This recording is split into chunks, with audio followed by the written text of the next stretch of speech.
own computer. Okay, and you will be aware of that and click it off. Right, I will also, actually, to be sensible, mute everybody. If you want to ask a question or make a point or blow a raspberry, you can unmute yourself very quickly. And now I'm going to share my screen and go straight to our first slide. Now, I think I have to start with an apology, actually, because I thought that I could turn this into some sort of narrative history of the Cossacks, and they're such a slippery bunch that, in fact, I found I can't. So let's see what we've got. I've managed to pick up quite a few very interesting images, which we will see. The first one being where we start, with the Golden Horde. And in fact, they moved around a lot. They didn't actually occupy that area at all, but they certainly made sure that their presence was felt. You might notice that Lithuania is actually free of the Golden Horde. We'll come on to Lithuania later. And the Bronze Horde, I think, must be the Ottoman Empire, or part of the Ottoman Empire, which would include, of course, Constantinople and Turkey, what we call Turkey. I hope you've had a chance to quickly skim through the words. I put those on because many people will want to see the PowerPoint, and those are the notes. And they were a pretty lawless bunch. In fact, they weren't a race, they weren't a culture, they weren't anything really to start with. They came from all over the place, mostly Poland and Lithuania and the steppes of Russia. And they occupied the Badlands, which we now call the Ukraine. And as you can see in this very famous painting, they were very different mixed lots. Some of Tatar origin, some of European origin, all sorts. But over the years, over a couple of hundred years, in fact, they eventually adopted a uniform and felt that they were one particular sort of human being called a Cossack.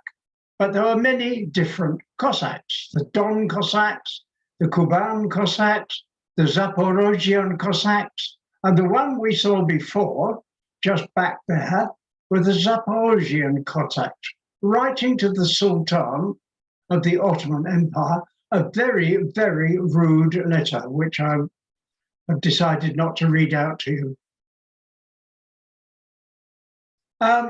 They were more or less mercenaries. They would go wherever they were asked to. Under Ivan the Terrible, Yermak led a band, and they would be a bodyguard of sorts, really, light infantry, etc.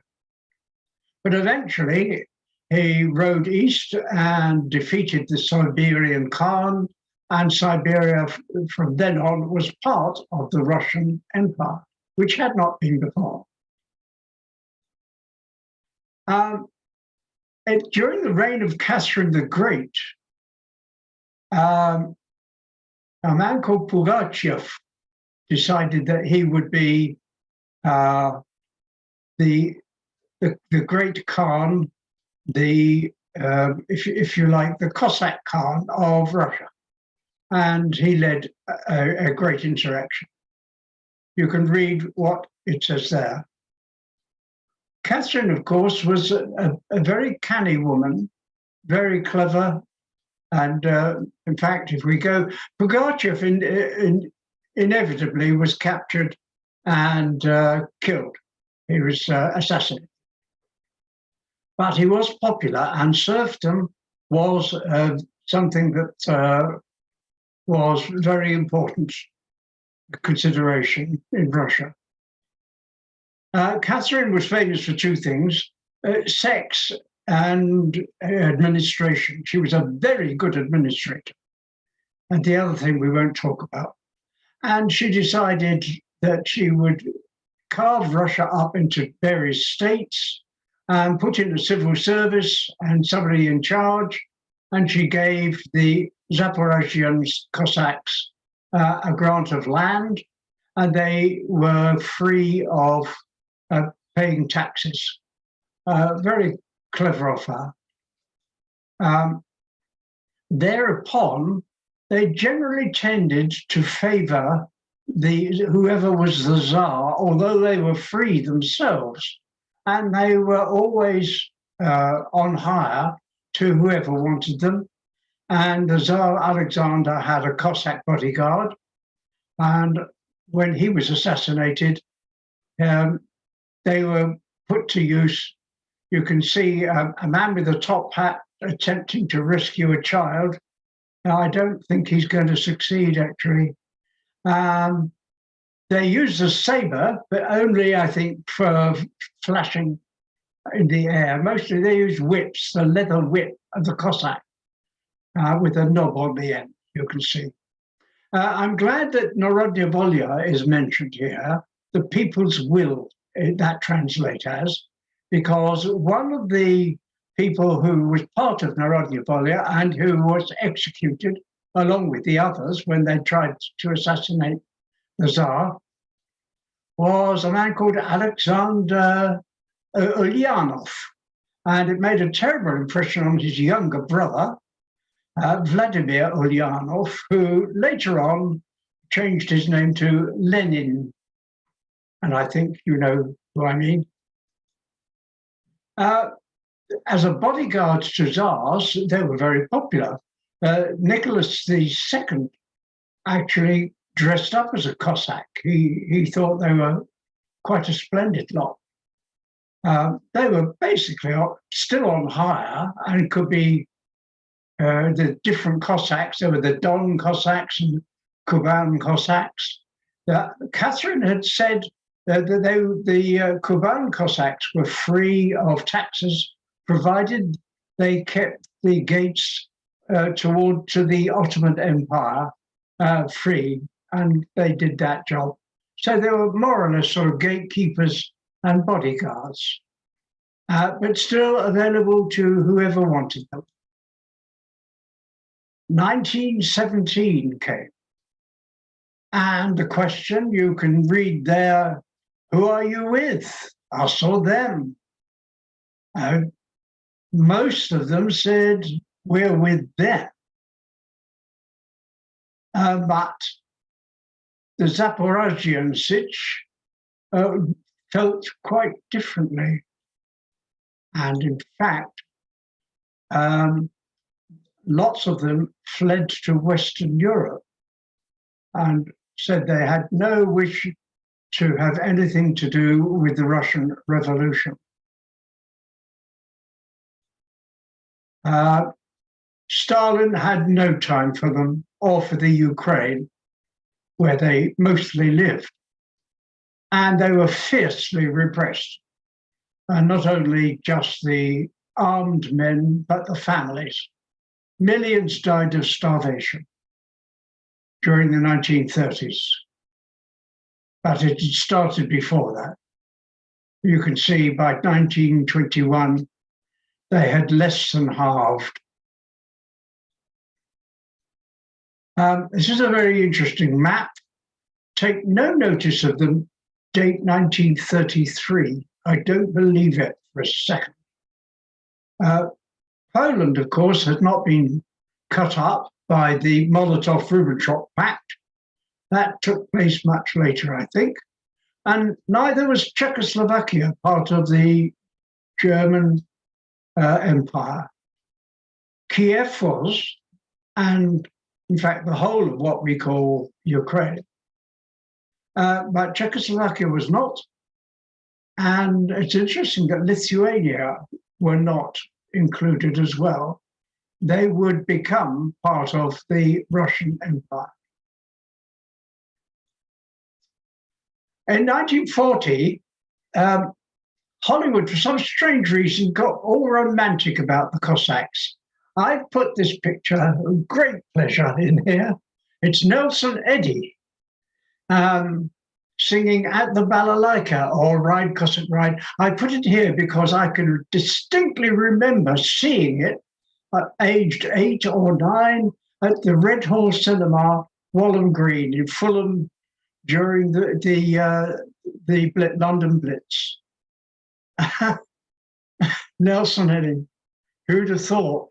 But wait a minute, even later, we had, what's this chap's name? I can't remember now. Anyway, he's very important. He played with Yul Brynner. Yul Brynner taking the part of Taras Bulba, who was one of the Zaporozhian Cossacks. I don't know why Hollywood feels so romantic about the Cossacks. I think they're a bunch of thugs myself, but there we are. It takes all sorts, as they say.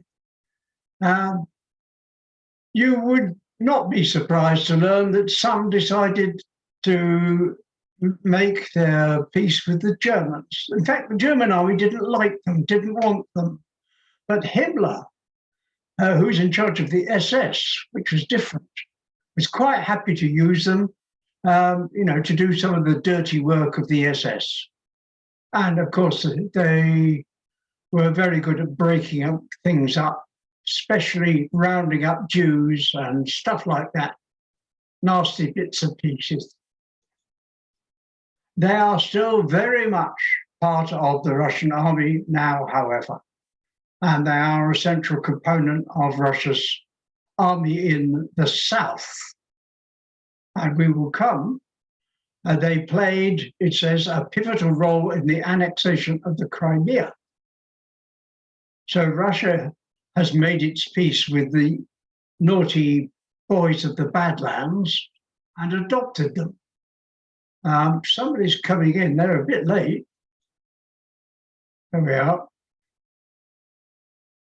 So they're part of the Russian Empire now, but not all of them. The Russians tend to use them as members of what they call Spetsnaz, or John Abbott will tell us about that because he knows all about the army and war and things. He's very, very clued up on that. And as that, they are still maintaining their role of breaking up demonstrations. Not much has changed in 300 years. They still do it. And that particular man, in fact, is a colonel in the Cossack group. And of course, they are swapped their whips and their sabers for something a bit more in line with modern warfare. They are very much part of Russia's attempts to grab hold from the Crimea and create a bridge along the south of the Ukraine to reach the Crimea and eventually the port of Odessa, which will be very important to them. That's the last slide. And I hope that I can have some comments or questions. I hope comments rather than questions, because I don't have all the answers. Well, unmute yourself, Robert. On the first slide, you talk about, can you hear me? Yes, I can. Yeah. On the first slide, you talk about the Cossacks protecting the south of Russia. Who were they protecting Russia from? The Ottoman Empire. Oh no, that didn't exist, did it? No, it was later on they were tasked with, under Catherine II. Mm-hmm. That was the job she gave them, and they were free of tax because of that. Right. Thank you. Questions, comments? Yes, Mile. some years ago, I read a book by Arthur Kessler. I hope that's the correct pronunciation, about a group of people called the Khazars. Khaz. Ah, yes. Ladies nodding, she's read it as well. Now, I know that it's pronounced Khazars with a K. KH. Khazar, more or less. Yeah. The interesting, now a lot of people subsequently rubbished Kessler's book, various reasons, but he did suggest that the whole area of what is now what we now call Ukraine had been the subject of several major population changes right up until, and indeed right up until the present time. And the Cossacks as a group were, as you said, very much or a bit like the Wild West. There were all sorts of people came together. Now, if anybody can shed more light on that, or confirm or deny that, I'd be very interested, because it does seem to me that what the Ukrainians call the Ukraine is in fact a fairly recent creation. Not quite, but it was called the Wild East for quite a long time. It was the Badlands, and it was the bit that nobody wanted. And yet it's an extremely fertile area. If you were an escaped serf or a criminal or anything, you went to the Badlands because they would accept anybody. Well, I think there's a couple of things, Tom, that I think the Ukraine was part of the Polish Empire at one stage. Yeah. And then I remember there was a movie called Taurus Bulba, which I saw when I was a child, which was the Cossacks throwing the Poles out of Kiev. Yeah. Yeah. That's the one I showed you with Yul Brynner and some other chap. Tony Curtis. Yes, his son. Yeah. Oh, he was his son. Yeah.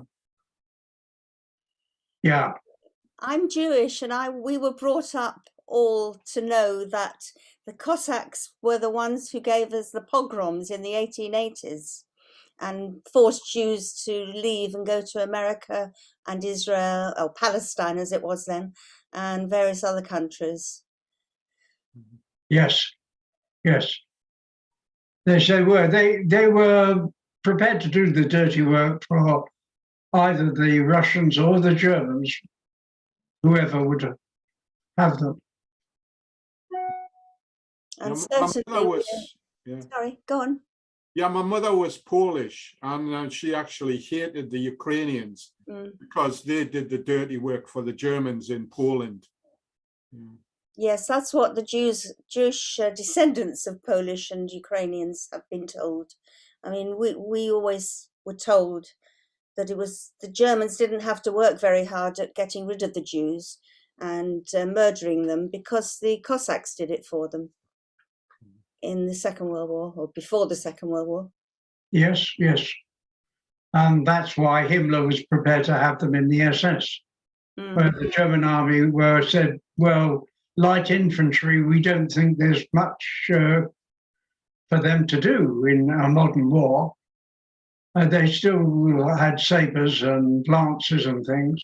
In fact, there's a story about the Polish infantry charging tanks. It's totally false. Totally false, Tom. Totally false. But seconded.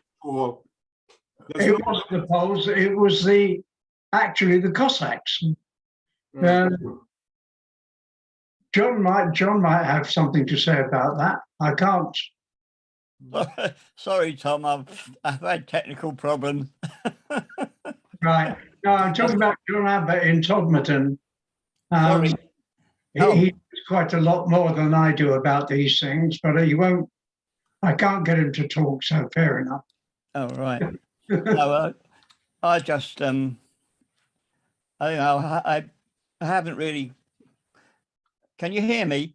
Yes, we can hear you. All right. Can you hear me, brother? No, I was just saying about the Ukrainian. I mean, you probably said before I come on, most of the guards at the concentration camps were of Ukrainian sort of, you know, they recruited them. That's interesting. I didn't know that. Yeah, quite a lot of them were, you know, apart from being in the SS, a natural continuation was they were, you know, pretty ruthless when it came to running the camps. Yeah. So yeah. Well, hence my remark about them being a bad lot. It's a pity, John Rawlings, that you joined late, because in fact we just finished a slideshow about that. Oh, Yeah, I'm ever so sorry, Tom. I just one of those days where I couldn't get connected and everything's just haywire, you know. That's okay. That's fine. Did you get my about the what was it? The talk about the way we were. Yes, I think so. Oh, Yeah.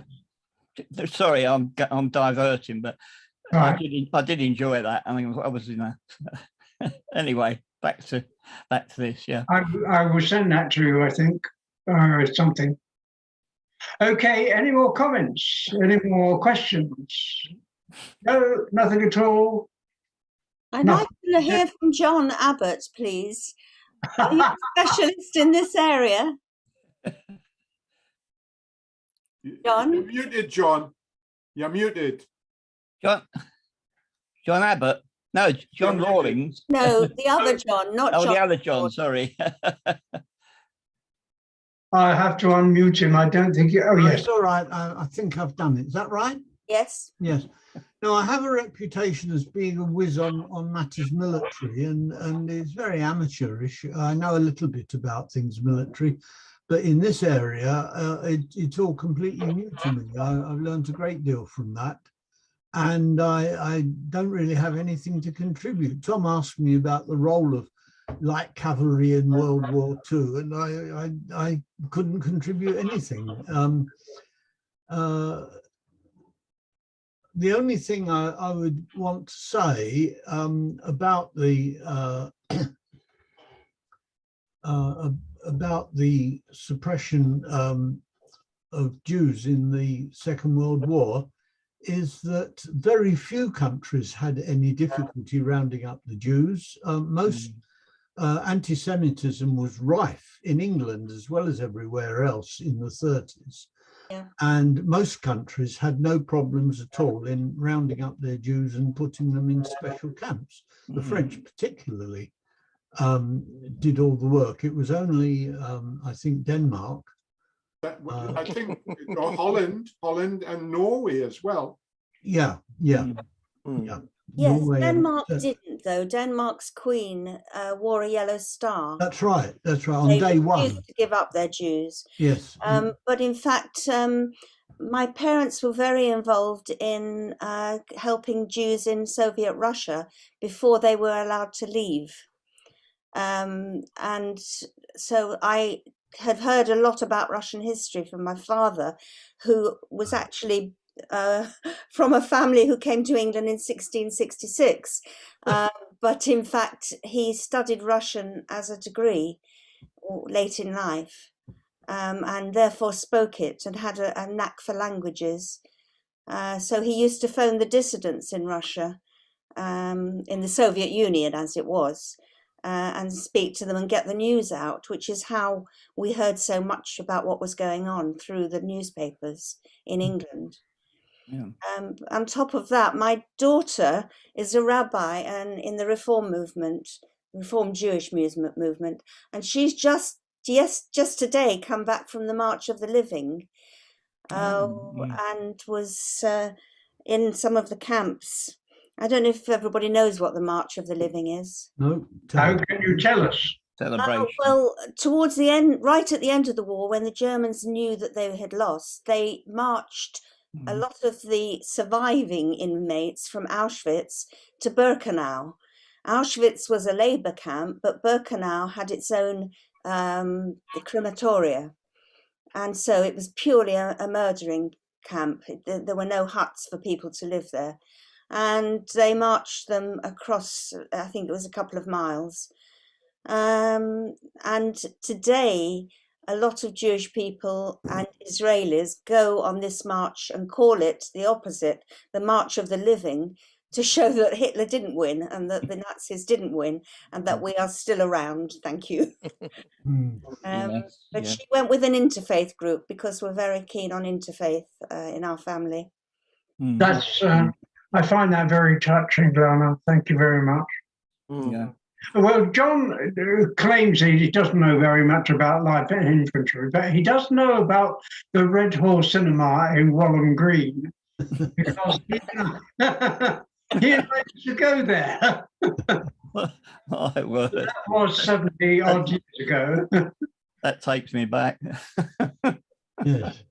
Just as a One of the things about, I don't know if you said again, Ukraine was the location of probably the worst,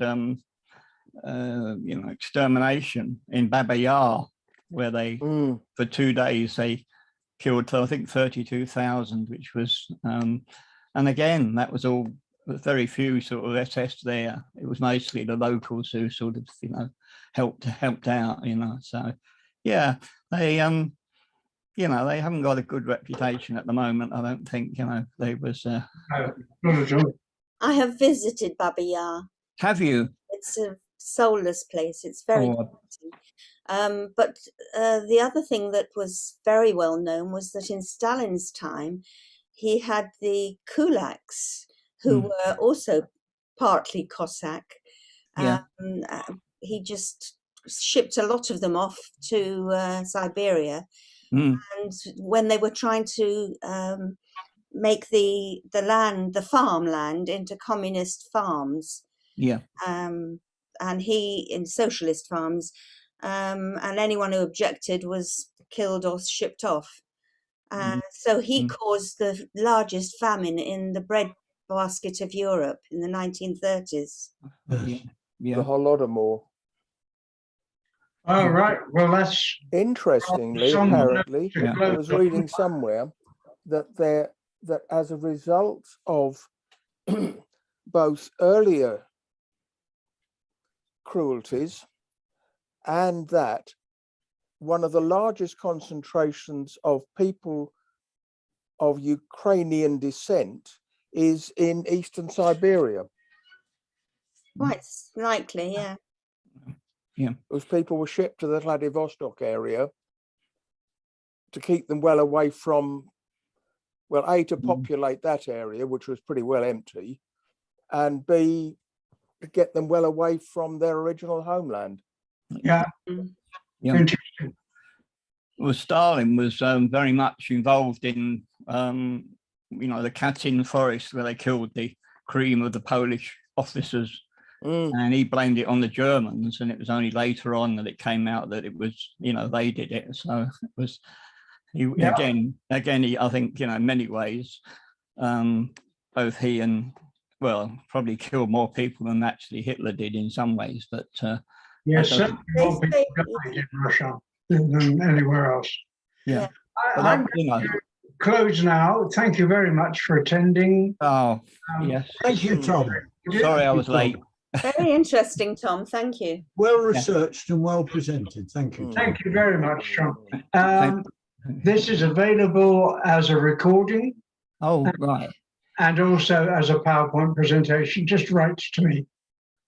Okay. Thank you and goodbye, everyone. Cheerio. Thank you. Goodbye. Yes. Goodbye.